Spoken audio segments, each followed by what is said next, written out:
ముసుగులతో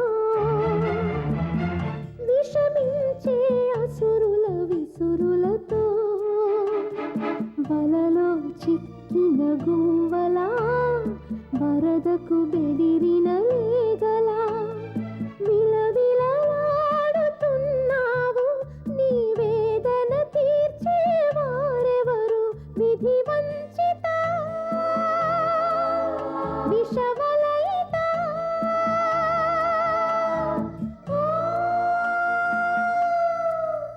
అన్వేషిత అన్వేషిత అన్వేషిత.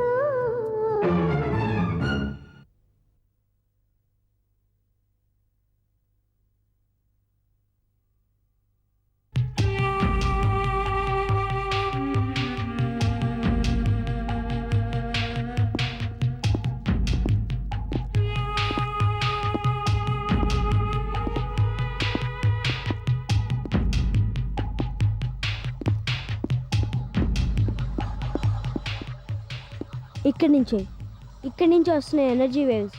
సరే నువ్వు కిందికి పద.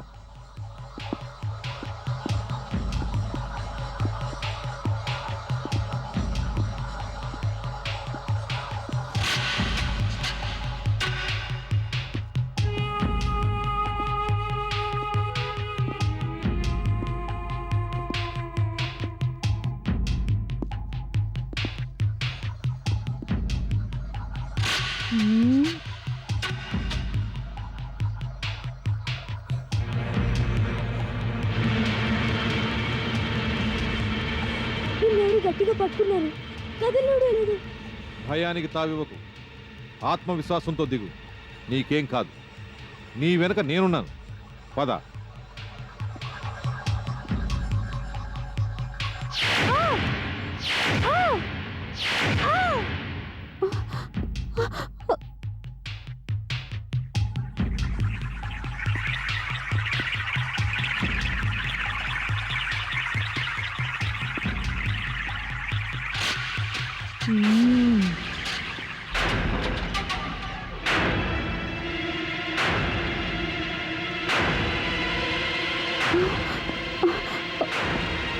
రావద్దు, లోపలికి రావద్దు, రావద్దు, నా దగ్గరికి రావద్దు.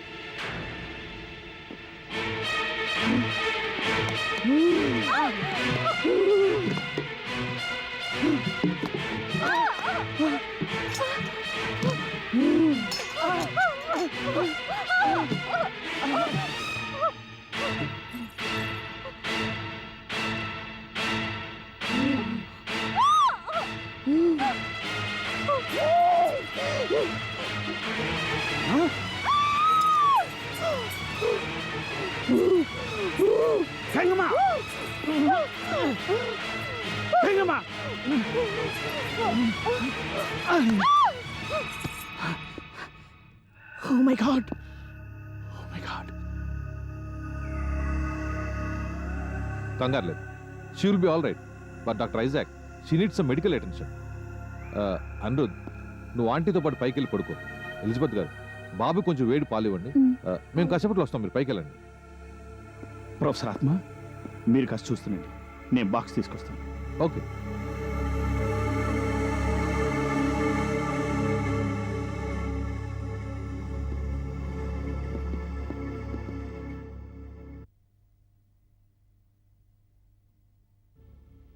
She will be fine. కానీ ఏమిటిదంతా?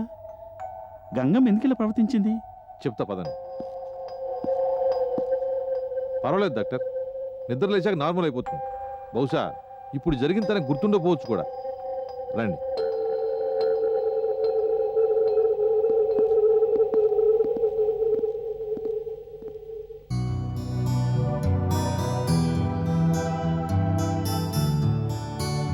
డాక్టర్ ఐజాక్, ఇటువంటిది ఏదో ఉంటుందని నేను ముందుగానే ఊహించాను. కాకపోతే పూర్తిగా ఇన్వెస్టిగేషన్ చేయిందే ఏ నిర్ణయానికి రాకూడదని మీకేమీ చెప్పలేదు నేను. ప్రొఫెసర్, ఈ అమ్మాయికి విచ్చుకలతో ఏదైనా సంబంధం ఉందా? బాణామతి, చేతబడి? నో, అటువంటిదేమీ లేదు. ఇది కేవలం పోల్టర్గిస్ట్ ఫినామినన్. స్టేట్స్లో ఇది చాలా సర్వసాధారణం. ఇంట్లో విచిత్రమైన శబ్దాలు రావటం, చిన్న చిన్న సామాగ్రి చెల్లాచెదరైపోవటం, గాజు సామాను పగిలిపోవటం, అలాగే గడియారాలు పాడైపోవటం ఇలా జరుగుతుంటుంది. ఇన్నాళ్ళు మీ ఇంట్లో జరిగింది కూడా ఇదే కదా. అంటే మా పనమ్మాయి గంగమ్మ పోల్టర్గిస్టా? పోల్టర్గిస్ట్ అంటే అదేదో దెయ్యం పేరు కదా? పోల్టర్గిస్ట్ అంటే నాయిసీ గోస్ట్. తెలుగులో చెప్పాలంటే అల్లరి దెయ్యం అనవచ్చేమో.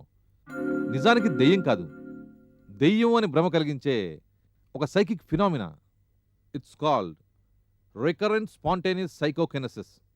అఫ్ కోర్స్ అది టెక్నికల్ నేమ్ అనుకోండి. మీ పనిపిల్ల దెయ్యం కాదు, కాకపోతే వస్తువుల్ని ముట్టుకోకుండా దూరం నుంచే కదిలించే శక్తి ఆమెకుంది. అలాంటి శక్తి తనకుందని బహుశా ఆ అమ్మాయి కూడా తెలిసుండకపోవచ్చు.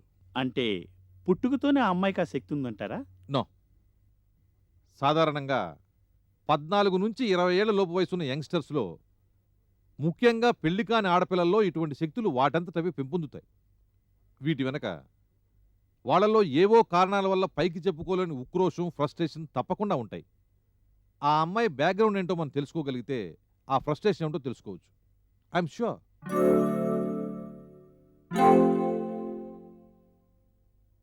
వాళ్ళ పల్లెటూళ్ళలో ఈ పిల్ల ఓ కుర్రాడంటే ఇష్టపడింది. వాళ్ళిద్దరూ ఒకరోజు బస్ ఎక్కి పారిపోతుంటే వాళ్ళ అమ్మ వాళ్ళు పట్టుకున్నారు. అక్కడుంటే మళ్ళీ ఏం చేస్తుందోనని భయపడి మా దగ్గరికి పంపించేశారు. That explains it. నా సలహా మీకు పనికొస్తుందనుకుంటే మీరు పెద్దరికం వహించి ఆ కుర్రాడిని ఇక్కడికి పిలిపించి మాట్లాడి వాళ్ళిద్దరికీ పెళ్లి చేయండి. ఆ తర్వాత మీ ఇంట్లో ఎటువంటి భయంకరమైన సంఘటనలు జరగబోవడమే కాదు, ఆ అమ్మాయి జీవితం కూడా బాగుపడుతుంది. మీరు మరోలా అనుకోనంటే మిమ్మల్ని మాట అడుగుతాను. ఇదంతా మీరు చెప్పిన పోల్టర్గిస్ట్ ఫినామినా వల్ల జరిగిందని ఎందుకు అనుకోవాలి? దీనికి మరో సైంటిఫిక్ ఎక్స్ప్లెనేషన్ లేదంటారా? గత 2 నెలలుగా మీ ఇంట్లో జరిగిన సంఘటనలో ప్రతిదీ పోల్టర్గిస్ట్ యాక్టివిటీ అని నేను గట్టిగా చెప్పలేనండి. లోతుగా పరిశోధించి చూస్తే వాటిలో కొన్ని మీరు ఊహించినవి కూడా ఉండొచ్చు.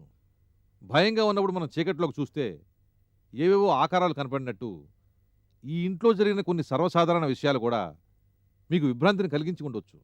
అలాగే గంగమ్మ తన ఫ్రస్ట్రేషన్లో సైకిక్ పవర్స్ని ఉపయోగించడమే కాక స్వయంగా మీరు చూడనప్పుడు వస్తువులు విరగ్గొట్టడం, రాళ్ళు విసరటం లాంటి పనులు కూడా చేసుండొచ్చు. అంతెందుకు, మీ బీరువాలోని బట్టలు తగలబడిపోవడం కూడా ఆ అమ్మాయే చేసిందని నా అనుమానం. But how? ఏముంది, మీకంటే ముందే గంగమ్మ గదిలోకి వెళ్ళి బట్టల బీరువాలో అగిపుల్ల గీసి పడేసి ఉండొచ్చు. ఆ తర్వాత మీరు గదిలోకి వెళ్ళేసరికి పూర్తిగా నిప్పంటుకుని ఉంటుంది. ఇలా ప్రతి సంఘటన వెనక పోల్టర్గిస్ట్ యాక్టివిటీయే కాక వేరే ఎక్స్ప్లెనేషన్స్ కూడా ఉంటాయి. ప్లీజ్ కమ్, రండి చూపిస్తాను. పదండి. మీరు నాకు ఇచ్చిన మీ ఇంటి ప్లాన్ మీద నేను కొంత వర్కౌట్ చేశాను. చూడండి, మీరు చెప్పిన దాన్ని బట్టి ఏ రూముల్లోకి వస్తువులు ఎట్నుంచి వచ్చి పడ్డాయో, ఎక్కడ యాక్టివిటీ ఎక్కువగా ఉందో ఇలా మార్క్ చేశాను. ఈ ఎర్రసిరా గీతలు అసలు సిస్సలు పోల్టర్గిస్ట్ యాక్టివిటీకి సంబంధించినవి. ఏ చోట జరిగినా ఈ యాక్టివిటీ ఒక దిశగానే ప్రయాణం చేస్తుంటుంది. ఇది మీ గంగమ్మ గది. చూశారుగా, శక్తి ఇక్కడి నుంచే ఉత్పన్నమవుతూ ఉంటుంది. ఇకపోతే ఈ ఆకుపచ్చు రంగు సిరాగీతలు మనం లాజిక్తో ఎక్స్ప్లెయిన్ చేయగలిగిన సాధారణ సంఘటనలు. ఫర్ ఎగ్జాంపుల్, ఎలిజబెత్ గారు ఈ బాత్రూంలో స్నానం చేస్తున్నప్పుడు బకెట్ ఇక్కడి నుంచి ఇక్కడ దాకా జారింది. నా ఉద్దేశంలో ఇది పోల్టర్గిస్ట్ యాక్టివిటీ కాదు. బహుశా ఆ బకెట్ కిందకి సబ్బునులుగా చేరుండడం వల్ల ఆ బాత్రూమ్ నేల మీద బకెట్ దానంతదే జారుండొచ్చు. ఏమంటారు ఎలిజబెత్? మీరు ప్రతిదీ కన్విన్సింగ్గా చెప్తుంటే కాదని ఎలా చెప్తాను? డాక్టర్ ఐజాక్, ఇది సైంటిఫిక్ కాదనే అనుమానం మీకు వచ్చింది కదా, ఒకసారి ఆ బ్రీఫ్ ఇవ్వండి, చెప్తాను.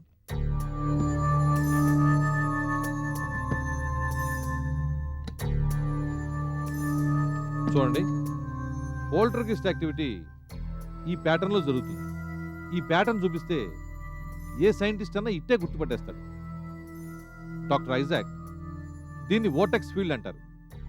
గణిత శాస్త్రంలో దీన్ని ఎక్స్పోనెన్షియల్ డీకే ఫంక్షన్గా చూపొచ్చు. ఇది ఒక శక్తి స్వరూపాన్ని ఇంకొక శక్తి స్వరూపంగా మార్చే ఫార్ములా. ఇక్కడ దీన్ని సైకిక్ శక్తి స్వరూపాన్ని కైనెటిక్ శక్తి స్వరూపంగా మార్చే ఫార్ములాగా మనం అన్వయించుకోవచ్చు.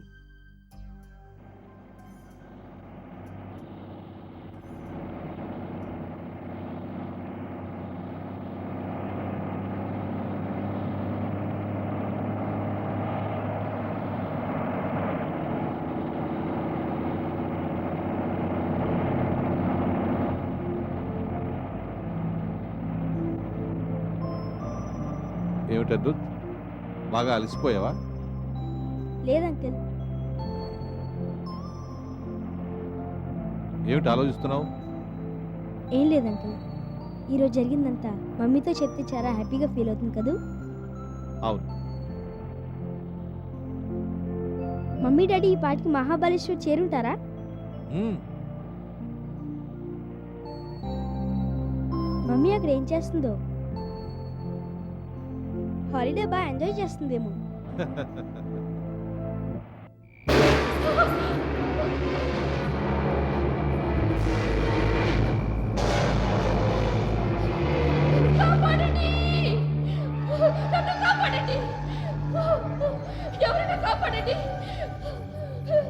ఎవరు లేరా? ప్లీజ్ కాపాడండి.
శిఖామణి, శిఖామణి, శిఖామణి విను. భీస్తి నాయకిష్ట సఖి శిఖామణి విను. కరకింకర భక్తురాలు శిఖామణి విను. శిఖామణి, కరకింకరతో నీ అనుబంధం ఈనాటిది కాదు. కొన్ని జన్మల నుంచి నువ్వు ఆ రసాతల నాయకుడి ఉపాసనలు చేస్తూనే ఉన్నావు. నువ్వు ఎక్కడ ఉన్నా, ఏం చేస్తున్నా, నీ మనస్సు అట్టడుగు పొరల్లో ఈ మమకారాలు చోటు చేసుకునే ఉంటాయి. అన్నిటినీ, అందరినీ వదిలి మళ్ళీ కరకింకర సన్నిధికి చేరుకుంటావు. ఇది తథ్యం శిఖామణి.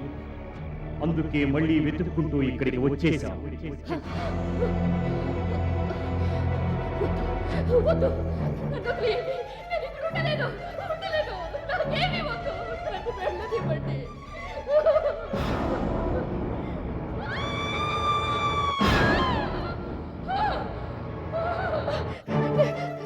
నన్ను ఎవరైనా కాపాడండి ప్లీజ్.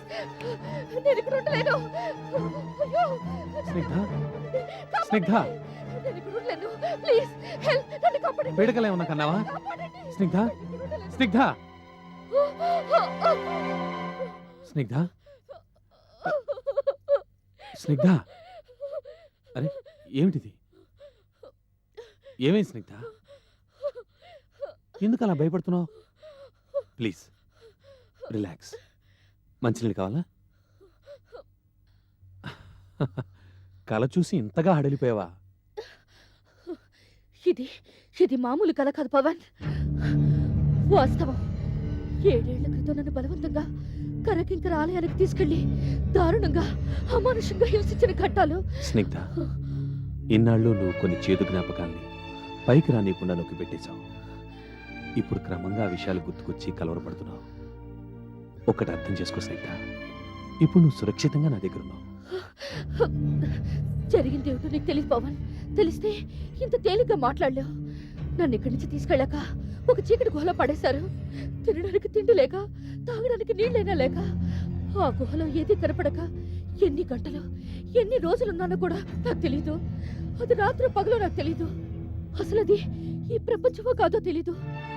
అడుగడుగునా భయంకరంగా కోరలు చూపిస్తూ ఎగిరే చాటంత గబ్బిలాలు, కాళ్ల మధ్య నుంచి బిలబిలా పాకి ఎలుకలు, పావులు, తేళ్లు, జర్రెలు తప్ప మరింకేమీ లేవా గుహలో. గొంతు చించుకుని ఎంతగా అరిచేదాన్నో విని పలికేవాళ్లే లేరు. పరుగులు పెట్టలేక దిక్కు తెలియక కూర్చుంటే ఎక్కడి నుంచో ఒక కంఠం వినపడేది. నేను కరకింకర భక్తురాల్ని, శిఖామణి నేను చెప్పేది ఆ కంఠం. అది వింటుంటే నా మెదడు మొద్దు పారిపోయేది. అసలు నేనెవరినో ఏమిటో తెలియకుండా పోయేది. ఆ మాయలోంచి బయటపడడానికి మళ్ళీ పరుగులు పెట్టేదాన్ని. అలా ఎన్ని రోజులు, ఎన్ని వారాలు, ఎన్ని నెలలు అక్కడ ఉండిపోయానో నాకే తెలీదు. ఎంత దారుణంగా హింసించారో దుర్మార్గులు. నువ్వు దిక్కులేని దానిలాగా నరకయాతన అనుభవిస్తుంటే నేను నిన్ను రక్షించుకోలేకపోయాను. నీ భర్తనైండు కూడా కాపాడుకోలేకపోయాను. నువ్వు అక్కడ టార్చర్ అనుభవిస్తుంటే నేనిక్కడ నువ్వు చనిపోయావనుకుని, లోకంలో నాకంటే దురదృష్టవంతుడు లేడనుకుని సెల్ఫ్ పిటీలో ఉండిపోయాను. Snigdha, my darling, I'm so sorry. కానీ నన్ను ఎందుకు ఇలా చేశారు? ఏం సాధించారు వాళ్ళు? స్నిగ్ధ, ఇదంతా ఒక పథకం ప్రకారమే చేశారనిపిస్తోంది నాకు. నువ్వు స్నిగ్ధం అనే వాస్తవాన్ని నీ మెదడులోంచి పూర్తిగా తుడిచేసి శిఖామణివని బ్రెయిన్ వాష్ చేశారు. అలా రోజుల తరబడి, వారాల తరబడి చీకటి గుహల్లో పడేసి శారీరకంగానే కాదు, మానసికంగా కూడా నేను బాగా కుంగతీయాలని, అసలు నీ వ్యక్తిత్వాన్ని పూర్తిగా మర్చిపోవాలని అలా చేసుంటారా క్రిమినల్స్. నువ్వే కాదు స్నిగ్ధ, నీ స్థానంలో ఎంతటి వాళ్ళున్నా మనస్థైర్యాన్ని కోల్పోతారు. ఆ పరిస్థితిలో మెంటల్ ఫ్యాకల్టీస్ అన్ని కృషించిపోయి హెల్యూసినేషన్స్, ఇల్యూషన్స్ ఏర్పడతాయి. ఉన్నవి లేనట్టుగా, లేనివి ఉన్నట్టుగా భ్రమలు కలుగుతాయి.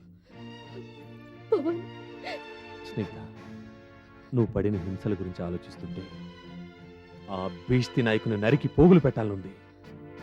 వాణ్ణి నేను వదిలిపెట్టను. ఒకవేళ వాడు పోలీసులకు దొరికినా వాడికి పడేది కొన్నేళ్ల పాటు జైలు శిక్ష మాత్రమే. కానీ వాడికి పడాల్సింది జైలు శిక్ష కాదు, మరణ శిక్ష. అది కూడా నేను విధించే మరణ శిక్ష.